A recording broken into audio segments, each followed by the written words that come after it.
प्रयागराज उत्तर प्रदेश के ऐतिहासिक शहरों में से एक है। इतिहास में कई चीजें हैं। अगर 3 नदियों का संगम त्रिवेणी है तो प्रयागराज को ही शैक्षणिक राजधानी भी कहा जाता है। और शिक्षा के क्षेत्र में कई ऐसे नाम रहे हैं जो शहर से निकलकर राष्ट्र तक पहुंचे हैं और नाम रोशन किया है। लेकिन पिछले कुछ सालों में देखा गया है कि शिक्षा को लेकर खासकर चुनावों में भी क्या शिक्षा एक बड़ा मुद्दा बनता दिखता है। राजनीतिक पार्टियां भी क्या उसे एक अपने लिए बड़ा मुद्दा बनाती हैं और जनता के लिए क्या उतना ही वो बड़ा मुद्दा रहता है, क्योंकि हम आम रोज की अगर जिंदगी में बात करें तो शिक्षा एक बहुत बड़ा मसला है सभी के लिए। लेकिन क्या चुनाव तक वो अपनी उस जगह को बना पाता है चुनाव के तमाम मुद्दों पर? उसी पर आज चर्चा करने के लिए हमारे साथ एक बड़ा पैनल मौजूद है। मैं पैनल को आपसे तारुफ करा देती हूँ। हमारे साथ वीरेंद्र पाठक साहब हैं, वरिष्ठ पत्रकार हैं, प्रयागराज से हैं, प्रयागराज की नब्ज को समझते हैं, यहाँ की धरोहरों को समझते हैं, उनका बड़ा अध्ययन है इसे लेकर और शिक्षा के क्षेत्र में भी इनका अपना अध्ययन है। इनसे जानेंगे कि कितनी बड़ी विरासत प्रयागराज की शिक्षा के क्षेत्र में भी है। साथ ही हमारे साथ राजनीतिक पार्टियों से भी तमाम प्रवक्ता जुड़ रहे हैं। हमारे साथ कमलाकर त्रिपाठी साहब हैं, कांग्रेस से हैं, बहुत बहुत स्वागत है आपका। संतोष हेला जी हैं, मंडल कोऑर्डिनेटर हैं बहुजन समाजवादी पार्टी से। विनोद चंद्र दुबे साहब हैं, समाजवादी पार्टी से, छात्र संघ के अध्यक्ष भी रहे हैं दुबे साहब आपका भी बहुत बहुत स्वागत है। डॉक्टर शैलेश पांडे हमारे साथ हैं, भारतीय जनता पार्टी से। आप सभी का बहुत स्वागत है। इस पूरी बातचीत को शुरू करने से पहले एक बार इस रिश्ते को समझने की जरूरत है कि प्रयागराज और शिक्षा का रिश्ता क्या है। उसके लिए वीरेंद्र पाठक जी आपसे जानना चाहूंगी कि पैनल के साथ साथ हमारे ऑडियंस को भी ये समझ में आए कि प्रयागराज को जब शिक्षा से जोड़ के देखा जाता है तो उसका इतिहास क्या है। देखिए, प्रयागराज और शिक्षा एक दूसरे के पर्याय कहूं तो कोई बड़ी बात नहीं है। लोग प्रयागराज को नगरी के रूप में जानते हैं, लेकिन मेरा जो शोध और खोज रही है कि प्रयागराज की उत्पत्ति ही गुरुकुल से हुई है, यानी शिक्षा से हुई है। यहाँ के पहले जो कुलपति थे वो महर्षि भरद्वाज थे। महर्षि भरद्वाज के 10,000 शिष्य थे और ये कालखंड भगवान राम के कालखंड के आसपास आता है। यानी 7,500 नासा ने जो नक्षत्रों के हिसाब से गणना की है कि भगवान राम की क्या उत्पत्ति के समय के क्या काल गणना होगी, तो 7,500 साल पहले की बात है। तो 7,500 साल पहले प्रयाग में एक ऐसा गुरुकुल था जहां के कुलपति महर्षि भरद्वाज थे और उस समय पहली बार कुलपति शब्द लगा किसी व्यक्ति के सामने, महर्षि के सामने, और वो थे महर्षि भरद्वाज, क्योंकि 10,000 शिष्य जिसके होंगे उन्हीं को कुलपति कहा जाएगा। तो एक तरीके से कहा जाए ये धरती गुरुकुलों की धरती थी। यहाँ शिक्षा पे शोध होता था, कार्य होता था, जीवन जीने की कला विकसित होती थी। एक तरीके से कहा जाए कि उस समय से लेके और आधुनिक काल तक यहाँ पर शिक्षा ही थी। आधुनिक आपके 18वीं सदी, 19वीं सदी और 20वीं सदी तक इलाहाबाद यूनिवर्सिटी में जो बुद्धिजीवी रहते थे उनकी क्या बात करें। यहाँ पे तमाम संस्कृत के विद्यालय थे, माध्यमिक विद्यालय थे। तो एक तरीके से कहा जाए ये नगरी नहीं थी, ये गुरुकुल की धरती थी। जी, विनोद चंद्र दुबे साहब हैं। दुबे साहब आप ही से शुरू करेंगे। क्या आपकी पार्टी के लिए मौजूदा चुनाव में शिक्षा, जहां पर हम एक तरह से स्कूली शिक्षा से लेकर उच्च शिक्षा तक की बात करते हैं, कितना बड़ा मुद्दा है आपके लिए चुनाव में? देखिए, हमारी पार्टी समाजवादी पार्टी बनने से पहले जो सोशलिस्ट पार्टी थी उस समय से लेकर आज तक हमारे नेता डॉक्टर राम मनोहर लोहिया जी ने शिक्षा और स्वास्थ्य पर सबसे अधिक जोर दिया और शिक्षा के लिए वो हमेशा ये कहा करते थे कि शिक्षा एक समान होना चाहिए। मैकाले पद्धति को लेकर के हम चलेंगे तो शिक्षा किसी देश की या समाज को बनाने के लिए रीढ़ की हड्डी की तरह होती है। लेकिन अफसोस के साथ कहना पड़ता है कि हमने उसकी रीढ़ की हड्डी को ही आजादी के बाद तोड़ दिया। और उसका कारण यह है, एक छोटा उदाहरण देता हूं, जब शिक्षा एक समान हो जाएगी तो शिक्षा के चलाने वाले लोगों को और उसकी व्यवस्था करने वाले के ब्यूरोक्रेसी लोगों ने शिक्षा को हमेशा दो भागों में बांट रखा, एक गरीब के लिए, एक अमीर के लिए। अगर समान शिक्षा में कलेक्टर का लड़का, मंत्री का लड़का और एक गरीब का लड़का एक ही स्कूल में पढ़ता और वो अगर उस शिक्षा के उस स्कूल में कहीं गाली गुप्ता होता और शाम को घर जाकर के अगर कलेक्टर का लड़का उसी तरह गाली देने लगता अपने घर में, तो कलेक्टर और मंत्री का लड़का भी होता तो ये सोचने पर मजबूर हो जाता कि हमें व्यवस्था और शिक्षा में सुधार करना चाहिए।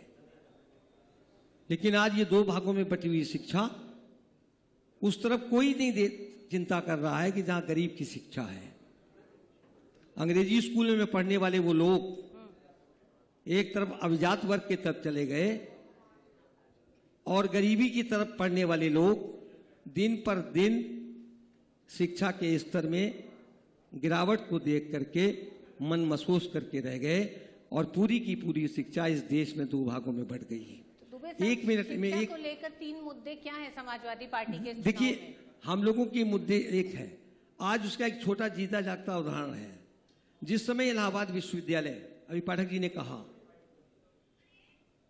केंद्रीय विश्वविद्यालय नहीं बना था, इन्हें मुनि भरद्वाज के गुरुकुल से लेकर के उस कुलपति के नामों की चर्चा की। मैं खुद एक छोटा सा उदाहरण दे रहा हूं। कुलपति लोग मेरे काल में 1967 में मैं इलाहाबाद विश्वविद्यालय का अध्यक्ष था और ऋतु जी यहां का रहने वाला नहीं। मेरे पिता ने और मेरे पूर्वजों ने यहां के गुण और शिक्षा को देख करके, फर्क करिएगा, केवल शिक्षा डिग्री परक नहीं, अगर इलाहाबाद विश्वविद्यालय की शिक्षा डिग्री परक होती तो ना यहां इतने बड़े साहित्यकार, न इतने बड़े शैक्षिक गुण वाले लोग और न इतने बड़े वैज्ञानिक इस विश्वविद्यालय से निकलते। दुबे जी, ये वर्तमान में 3 क्या मुख्य, मैं उसी पर आ रहा हूं पाठक जी, आप ही की बात पर आ रहा हूं। लेकिन धीरे धीरे शिक्षा का व्यवसायीकरण करके, मैं बड़े अफसोस के साथ कह रहा हूं, मैं गुरुओं का पूरा सम्मान करता हूं, लेकिन इसी विश्वविद्यालय से एक गुरु जब शिक्षा मंत्री बने तो गली गली, कूचे कूचे इंजीनियरिंग कॉलेज, मेडिकल कॉलेज की व्यवस्था प्रारंभ हो गई। इसलिए मैं कहना चाहता हूं कि अगर उन नामों को लेकर के हम चलें, जिस समय शिक्षा का केवल व्यवसायीकरण होकर के एक डिग्री पर आधारित हो जाती है तो कोई भी शैक्षणिक संस्था ज्ञान का मंदिर नहीं कहलाती। 2 चीजों का फर्क करिएगा। डिग्री लेकर के लोग घूम रहे हैं, सुसाइड कर रहे हैं, लाखों उदाहरण ऐसे हैं। मैं बहुत लंबी बहस में नहीं जाना चाहता, लेकिन जब ज्ञान काम को लेकर के निकलते थे तो वो एक अलग व्यवस्था का प्रश्न इस देश के लिए और इस समाज के लिए बन जाता था। तो हमने ज्ञान छोड़ दिया, हम केवल एक कागज का टुकड़ा लेकर के सड़क पर निकल पड़े और आज उसी का कारण है कि लाखों बेरोजगार नौजवान हिंदुस्तान में उस कागज के टुकड़े और डिग्री को लेकर के घूम रहे हैं, चाहे इंटरमीडिएट से लेकर के, चाहे बड़ी बड़ी डॉक्टर एमबीए की डिग्रियां हों।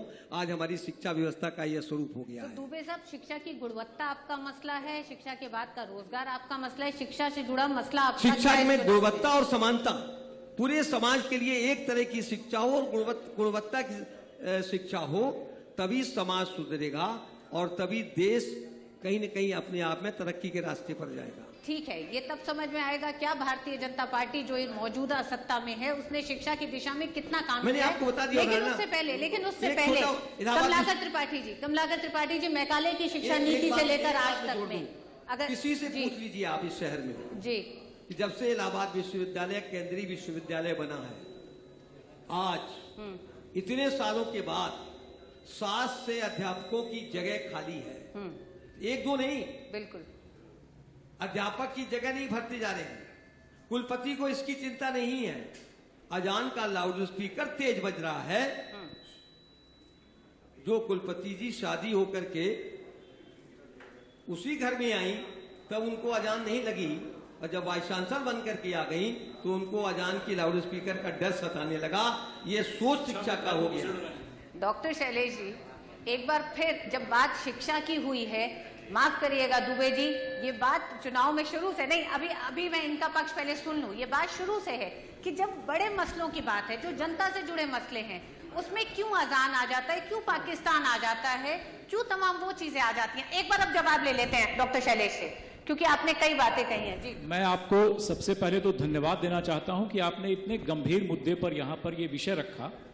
और जैसा कि आपने अभी कहा भी, और हमारे वरिष्ठ साथी हैं, ये लोग केवल शिक्षा की, बेरोजगारी की बात करते हैं, लेकिन जब सुनने की बात होती है, जब चर्चा की, गंभीर चर्चा की जब बात होती है, तो आप लोग इसी तरीके से अजान और धर्म को इसमें जोड़ते हैं, और मजबूरी हो जाती है कि उसका जवाब हम लोग दें। आपने जैसे कहा कि मैकाले की शिक्षा प्रणाली शुरू से थी। मैकाले की शिक्षा प्रणाली थी जिसमें अंग्रेजियत को आगे लाया गया, अंग्रेजी मीडियम को आगे किया गया। उनकी सोच ये थी कि हम ऊपर से नीचे तक की शिक्षा लाएंगे, और ऊपर हम ऐसे लोगों को भरेंगे जो हमारे अंग्रेजियत से प्रभावित हों और अंग्रेजों की नीतियों से, उनके विचारों से नीचे के लोगों को, यानी कि इंडियंस को प्रभावित करें। आगे चलकर जब शिक्षा के क्षेत्र में हम कहें कि कोठारी कमीशन जो 1964 में बना, और जिसमें दौलत कोठारी जो उस समय यूजीसी विश्वविद्यालय अनुदान आयोग के जो अध्यक्ष थे, उनके अध्यक्षता में यह कमीशन बना, कोठारी कमीशन, जिसे शिक्षा आयोग भी कहा गया, और जिसने अपनी सिफारिश 1966 में दी। उसमें पूरा स्कूली शिक्षा से लेकर और उच्च स्तर तक की शिक्षा की पूरी व्यवस्था थी। मैं आपको बताना चाहता हूं, कनेक्ट करना चाहता हूं कि वो जो कोठारी कमीशन की जो सिफारिशें 1966 में वहां लागू की गई थी, उसके बाद 1986 में एक राष्ट्रीय शिक्षा आयोग भी बना, और जब हमारे संविधान की रचना हुई उसमें भाग 4 में शिक्षा को आर्टिकल 41 में रखा गया। और मैं अपने साथी को यह भी याद दिलाना चाहता हूं कि शिक्षा को लेकर भारतीय जनता पार्टी कितनी गंभीर है। जो आर्टिकल 41 में राज्य के नीति निर्देशक तत्वों में शिक्षा की बात की गई थी, जब अटल बिहारी वाजपेयी जी की सरकार 1980 में केंद्र में, 2002 में जब हमारी भारतीय जनता पार्टी के अटल जी के नेतृत्व में सरकार थी, तो शिक्षा को हमने उठाकर आर्टिकल 21A का विषय बनाया और उसको मौलिक अधिकारों में जोड़ते हुए संविधान के भाग 3 में जोड़ा। और जो कोठारी कमीशन में जो कहा गया था कि प्राथमिक शिक्षा के पहले 1 से लेकर 3 वर्ष तक बच्चों को प्री प्राइमरी एजुकेशन दिया जाए। मुझे बताने में खुशी हो रही है कि जो हमारी नई शिक्षा नीति आई है उसमें भी यही व्यवस्था है कि हम प्राइमरी को कक्षा 1 से 5 नहीं, बल्कि हम 1 से लेकर 3 साल तक हम उसको प्री प्राइमरी चला रहे हैं। और उसके साथ साथ ही कोठारी कमीशन में यह भी सिफारिश की गई थी कि जो आज रोजगार सबसे बड़ा मुद्दा है, उसमें यह कहा गया था कि 25% विद्यालयों को प्रति 5 साल पर, 2 साल पर सरकार अपना तय कर ले, और उसको हम व्यावसायिक स्कूल बनाते चल जाएं। वोकेशनल स्टडी को हमने ज्यादा बढ़ावा देने की उस समय बात थी। यदि व्यावसायिक शिक्षा उसी समय की सरकारों से, क्योंकि यह बात मैं 1966 की कर रहा हूं जब कमीशन की रिपोर्ट आई, उस समय से लेकर और आज की सरकारों ने बीच में अगर शिक्षा को मौलिक अधिकार बनाया तो वह भी भारतीय जनता पार्टी की, अटल जी की सरकार ने बनाया।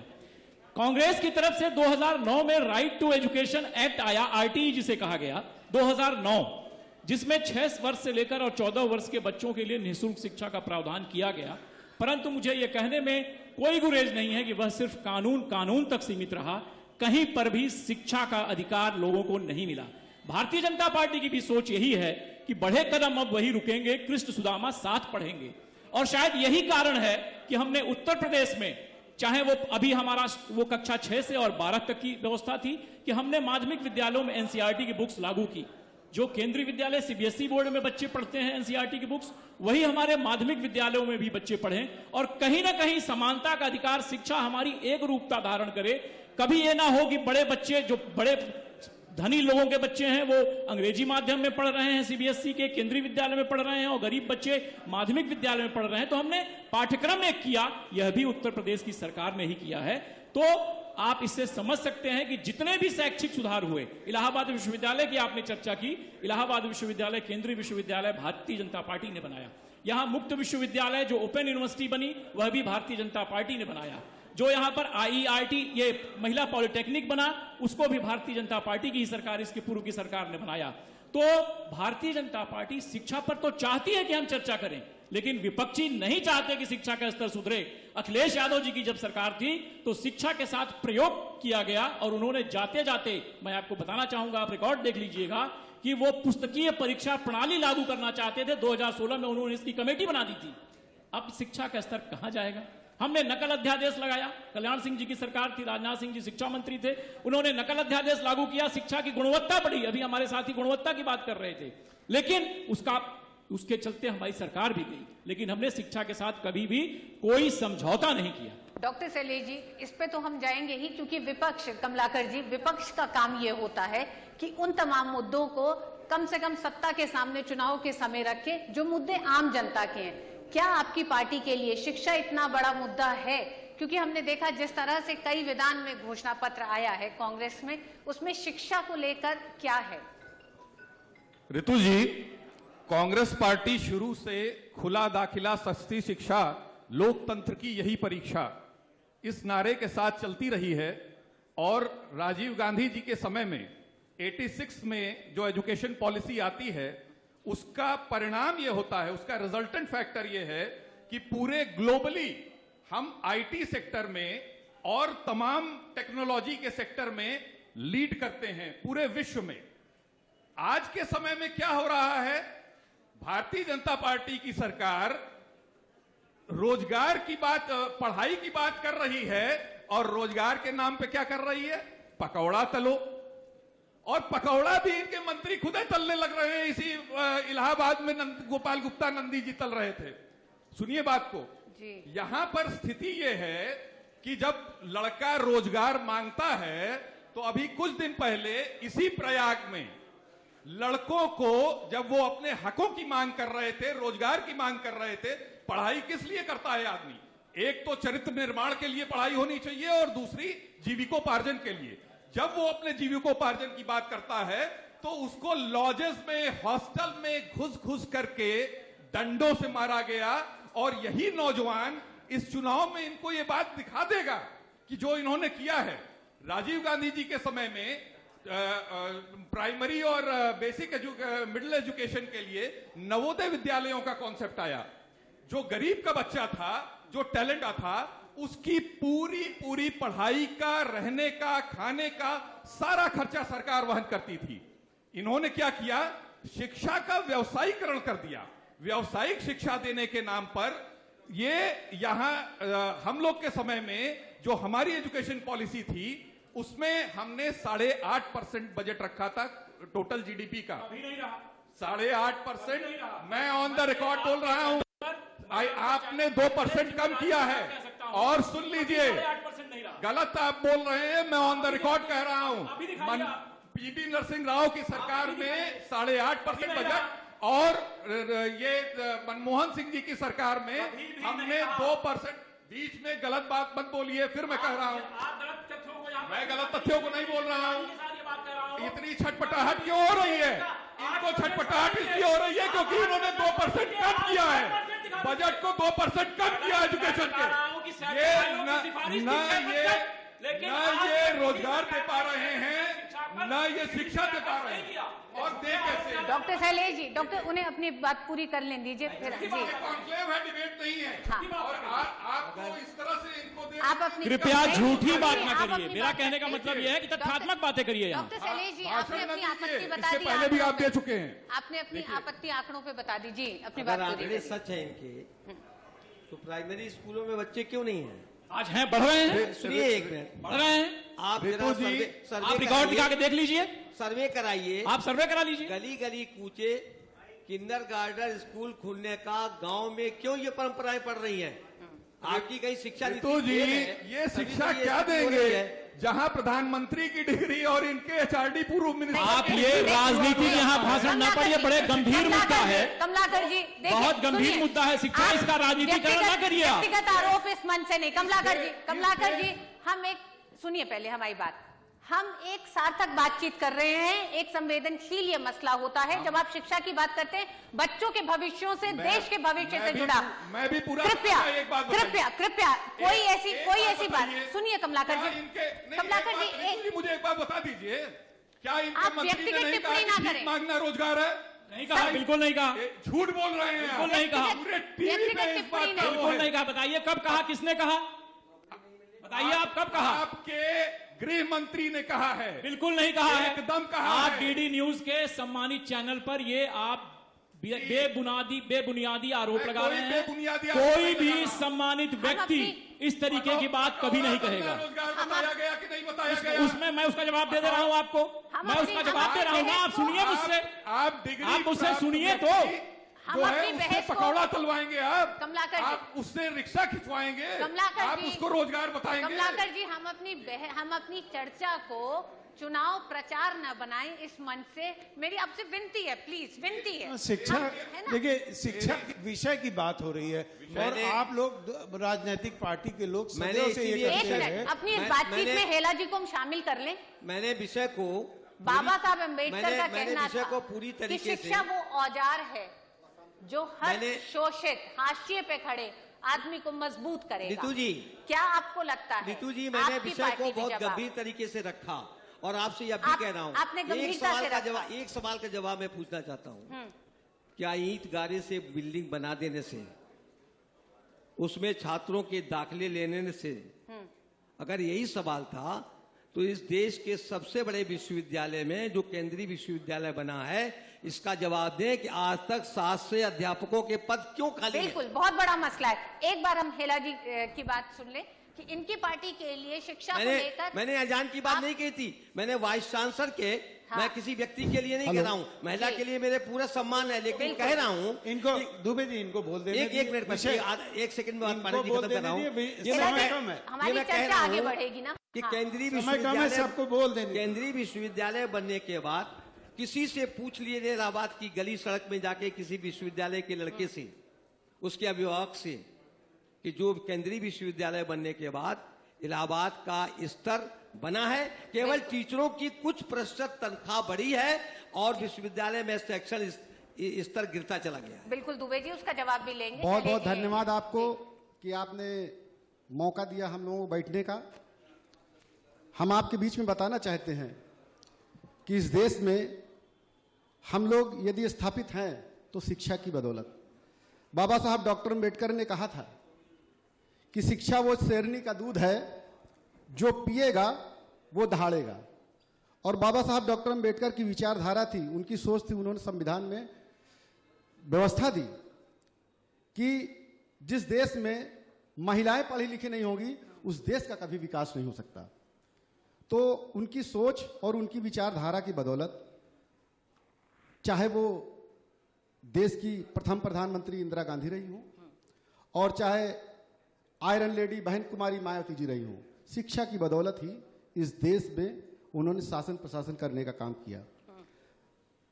रही बात कांग्रेस पार्टी की और भारतीय जनता पार्टी, तो निरंतर ये लोग नूरा कुश्ती करने का काम करते हैं और ये आपस में तय किए हुए रहते हैं कि कभी हम और कभी आप, हम दोनों लोग जनता को दिखाते रहेंगे, आपस में लड़ते रहेंगे और ये जनता बेवकूफ बनती रहेगी। उत्तर प्रदेश में जब हमको मौका मिला तो बहन कुमारी मायावती जी ने यह सिद्ध करके दिखाया कि शासन कैसे किया जाता है और शिक्षा के क्षेत्र में कैसे डेवलपमेंट किया जाता है। आपने देखा होगा केबीसी में एक कार्यक्रम हुआ था, विकलांग लड़की थी जिसने शकुंतला विश्वविद्यालय लखनऊ से वो अध्ययन किया और उन्होंने फटाफट सारे क्वेश्चन का जवाब दिया।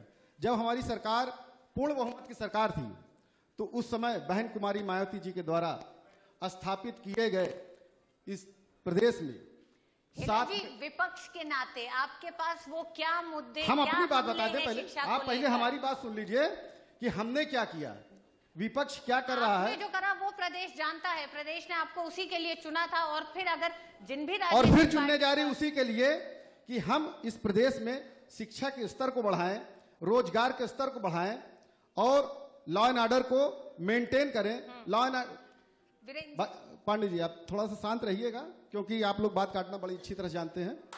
नहीं, तो- आप अपनी बात मैंने कह कुछ बोला चुके। नहीं, अभी नहीं, आपको किसी भी- दिक्कत हो गई। हाँ हाँ डॉक्टर शैलेश आप अपनी बात कह चुके, क्या? आप अपनी बात पूरी कर लें। हाँ, तो मैं वही कह रहा था कि शिक्षा के क्षेत्र में बहन कुमारी मायावती जी ने बड़े बड़े medical college, high school, para medical college, ITI इस चुनाव स्थापित में करने आपका का काम शिक्षा किया। को लेके क्या मुद्दा इस है जो चुनाव आप में भी सब हमारा ये सरकार- मुद्दा है कि जनता बहन कुमारी मायावती जी को पूर्ण बहुमत से उत्तर प्रदेश में लाने जा रही वीरेंद्र है जी। और शिक्षा के क्षेत्र में हम नया आयाम स्थापित करेंगे।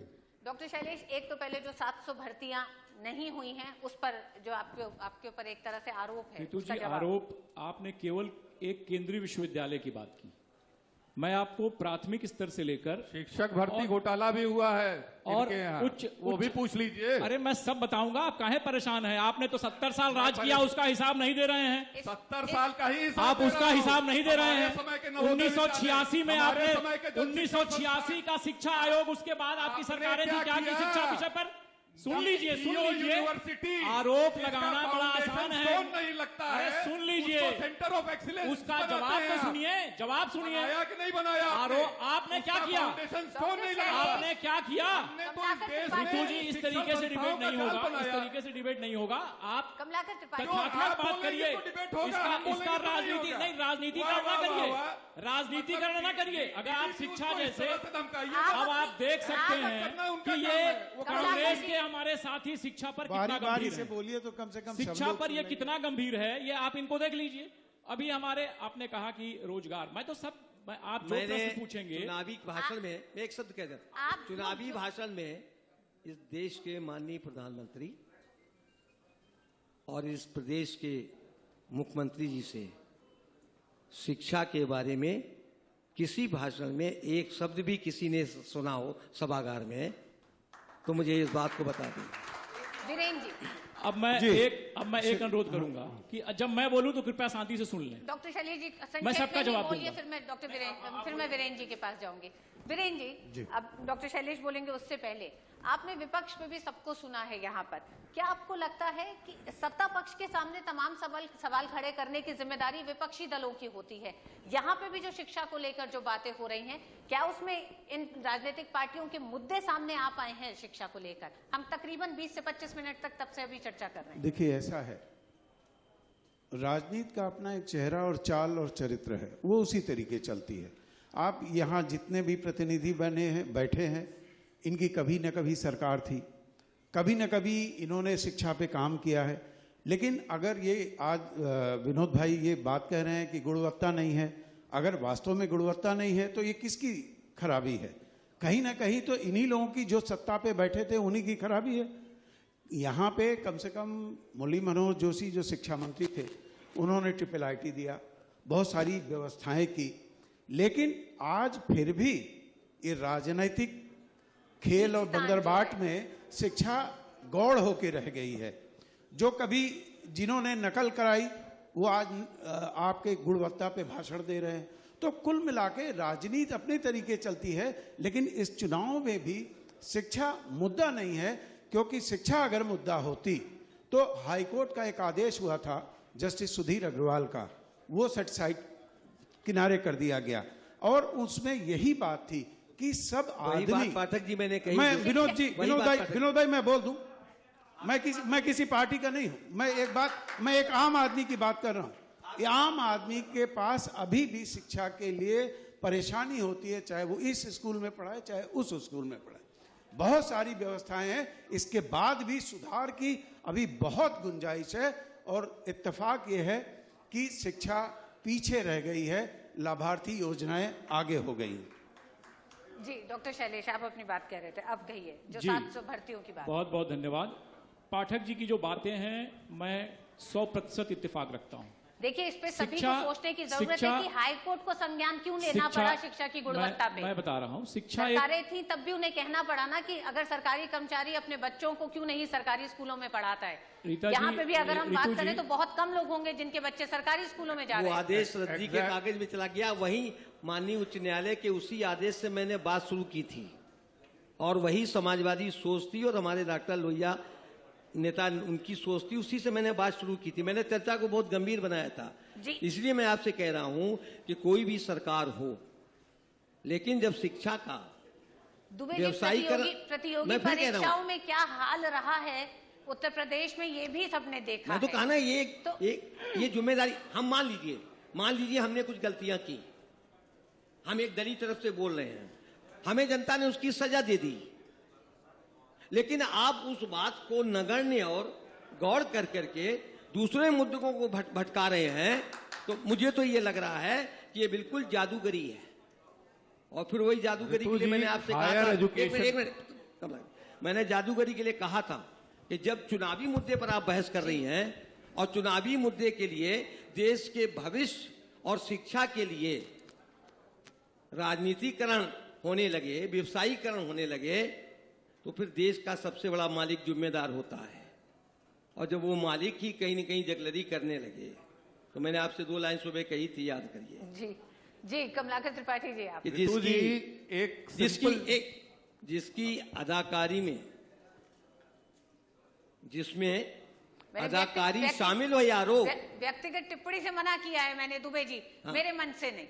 जी कमलाकर जी, आप अपनी वो बात करें। कहने दीजिए पूरी। नहीं नहीं दुबे जी, व्यक्तिगत टिप्पणी नहीं। नहीं, वो शेर आपको नहीं शेर हमें याद है, लेकिन व्यक्तिगत टिप्पणी एक नहीं। मिनट मैं कह देता हूं दूसरा शेर आपकी तरफ से, कैसी मशालें लेके चले तीरगी में आप, जो रोशनी थी वो भी सलामत नहीं रही। आप इसके पहले के एजुकेशन सिस्टम को और अब के एजुकेशन सिस्टम को पिछले 10 सालों में जो हो रहा है उसको कंपेयर करके देख लीजिए।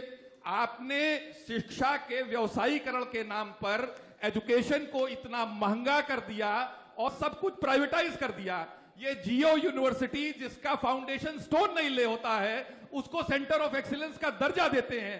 ये वो लोग हैं जो सिस्टमेटिकली सारे सरकारी इंस्टीट्यूशंस को किल कर रहे हैं, सारे सरकारी इंस्टीट्यूशंस को तालाबंदी के कगार पर ला रहे हैं। डॉक्टर शैलेश यहीं बैठे ना, इनसे इतने पे तो इनसे पहले ये जवाब कहिए देंगे। कि मैं जवाब दूंगा तो बीच में बोलेंगे नहीं, मैं बड़ा हाँ, शांति बीच से में सुन मत रहा हूं सबकी बोलिएगा। बात। जी आप जवाब दें, और हमारा बस ये सेशन खत्म ही होने वाला है। जी आप जवाब देखिए, कांग्रेस के साथी हमारे और समाजवादी पार्टी के साथी, इन लोगों ने केवल आरोप लगाने का काम किया, ये नहीं बताया कि इन्होंने किया क्या।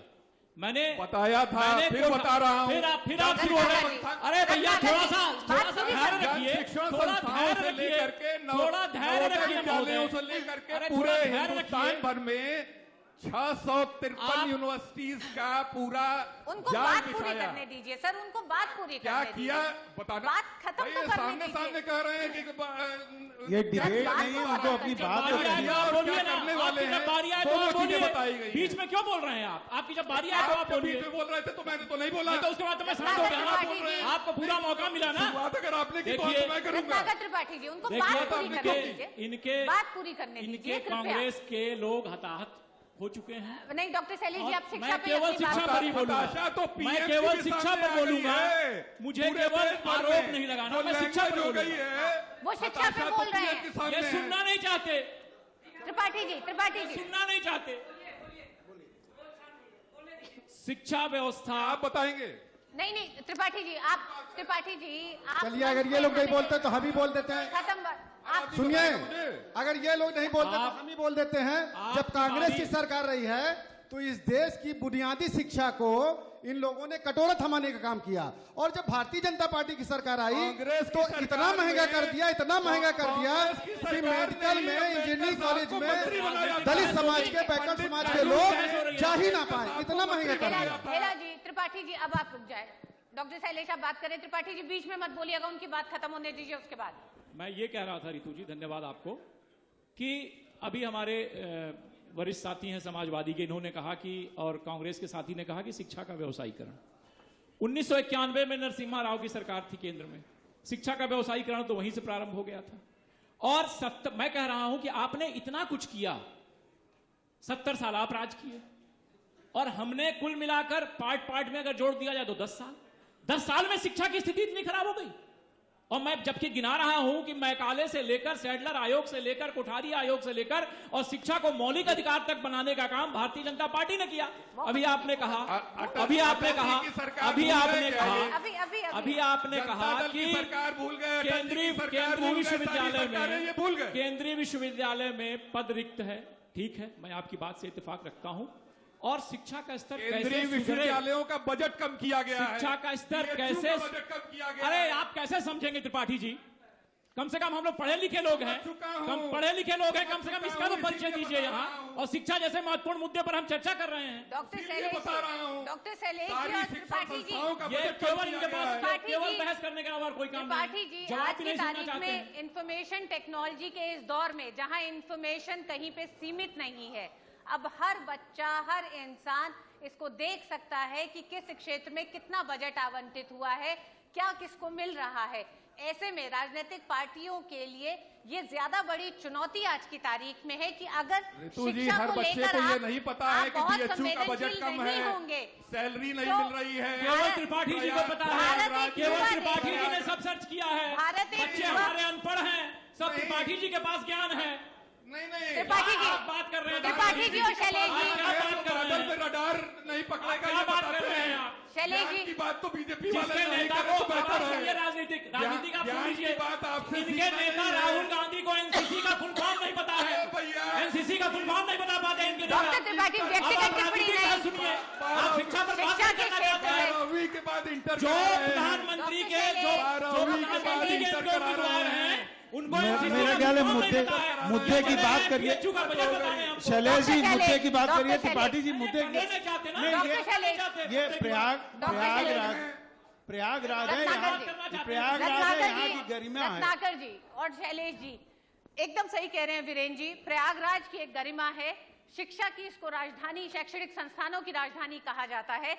हमने एक कोशिश की थी कि इस मंच पे डीडी कॉन्क्लेव के शिक्षा को लेकर संवेदनशीलता भी और साथ ही साथ कितने बड़े मुद्दे राजनीतिक पार्टियों के लिए हैं। हालांकि राजनीतिक पार्टियों ने अपने मुद्दों के तौर पर रखा है, उन्होंने क्या किया क्या नहीं किया, लेकिन अंततः ये एक बार फिर बहस राजनीतिक ही हो गई। लेकिन आने वाले चुनावों में और भारत के भविष्य में शिक्षा एक बहुत बड़ा मुद्दा जनता का भी होगा, 12वीं आज के भी बाद है। इंटर नहीं कर पाएंगे। अगर राजनीतिक पार्टियां इसको नजरअंदाज करेंगी तो उसका खामियाजा भी भुगतना पड़ेगा, ये फुल फॉर्म दिखाई तैयार कर देता लीजिए है। NCC